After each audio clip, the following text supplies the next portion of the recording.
For 16-year-old Mae Cunningham, this is a perfect day. Riding a horse for the first time through the stunning landscapes of rural Bay of Plenty. How was that? It's good. Yeah? Yeah. You enjoyed it. Was it scary? No, Not scary at all. it's done the header on the food. And it's about as far from her childhood as it's possible to get. Mae grew up in a children's home in the Philippines, never thinking one day she would start a new life in New Zealand. That was until she met her new parents, Terry and Debbie. The day we basically flew into the Philippines and then we were able to catch the ferry, arrive at Ruel. We just walked into their dining room and Mae happened to be walking in the other door and it was incredible. Look, I'm tearing up. So you recognized her? Straight away, yep. And she was like, oh, Mummy, Daddy, and just ran and big hugs all round. It was surreal. The first time I met her was at the airport when they flew into Tauranga. And yeah, it was cool. There was like a few people there and yeah, she was quite shy and probably a bit overwhelmed. Oh, very exciting. There's hugs and tears and feel very excited and blessed to have her in the family. In November last year, Mae moved to her new home in Tauranga. Mae's been here about 10 months and it's been a slow adjustment but a steady adjustment for her, and we've just started to see her feel more relaxed around us, relaxed around home. Cool, well done. As the youngest in the house, Mae is well looked after, filling the family home with laughter.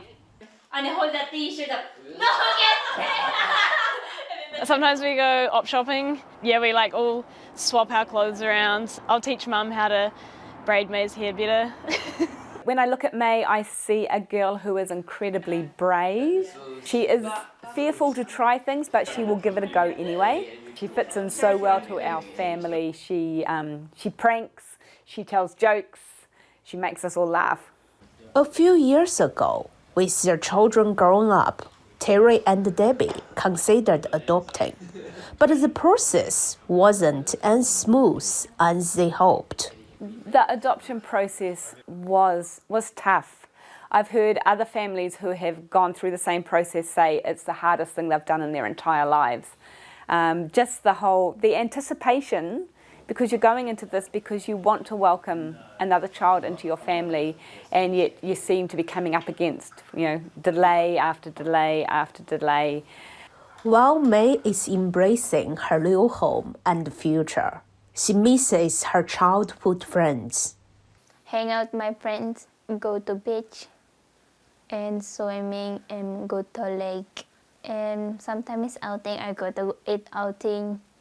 The children's home where Mae grew up was created by Ruel Foundation, a charity organization based in Tauranga.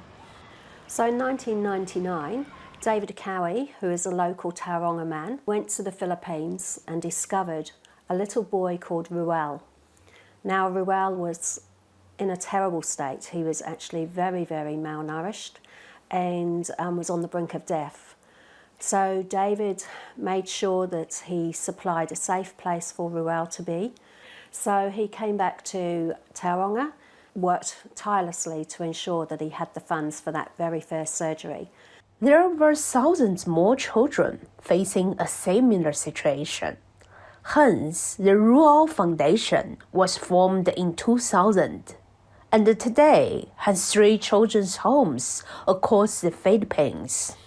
We have one in Calapan City, and one in Sorsogon, and one in Romblon.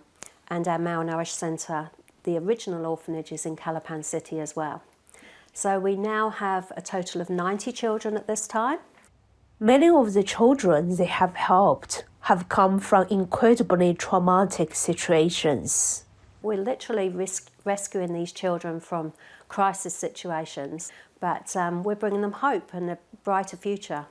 Mount Mangalui resident Sue Handfeld has volunteered for years in the Ruel's children's homes. Second time, to the Philippines. We went to the village and we walked across a rice field.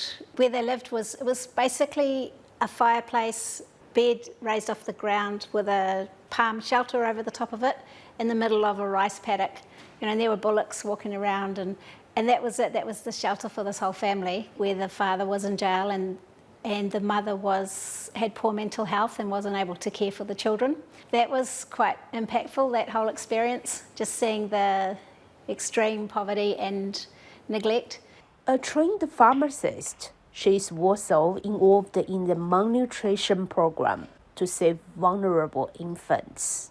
And when you're treating for malnutrition, the formula is a big part of it, but there are certain essential minerals and vitamins that children need to be able to start to thrive again. And they are fed specifically for their state of malnutrition to get them back to health. Because I love kids, it really breaks your heart to see a little wee baby that is so struggling. Rural Foundation also sponsors cleft lip or palate surgeries for Filipino families who can't afford it. We have this year already completed 61 surgeries, and we have 2 more outreaches planned for this year, which should mean we should do about another 60 to 70 children. It's particularly pleasing to see that in Calapan that the ages of the children are coming down drastically, because we've been doing them for a number of years now. We've done thousands of surgeries. After more than 2 decades of hard work, the foundation has had a big impact not only on Filipinos, but the Kiwis who have been involved. Our local community are becoming more and more aware of Ruel Foundation. We have donation boxes out in lots of businesses. Volunteers can really make a huge difference. I went myself as a volunteer. That sowed a seed in my life that meant that I wanted to be much more involved in the work of Ruel Foundation. I've also had my daughter go as a teenager who came home and said, I want to become a nurse now, from being there and being able to save a child's life. 4 people come with me or go by themselves to the Philippines directly because of just talking about my experience, and 2 people have gone to volunteer their time for like 6 months or more. It's been quite rewarding to see the fruit of just my enthusiasm, I suppose. The foundation has big plans for expansion and is now asking for donations. $250 is all it costs for one of those surgeries, and that's a day trip out here, but it's actually doing a life-changing operation over there. And $50 a month for child sponsorship, ensuring that a child has a safe, loving home to grow and develop and have a new opportunity of a fresh life. By giving a little bit every month, it makes such a big difference to children being able to be cared for and loved and fed and get medical help.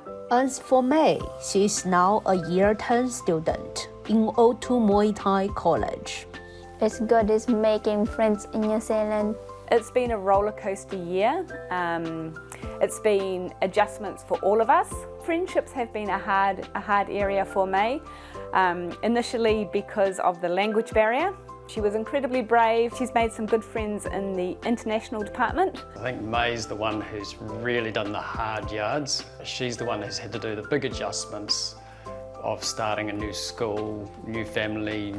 There's been tough days, but she's embraced them well. She's a tough girl and she's growing well and starting to enjoy our culture here in New Zealand.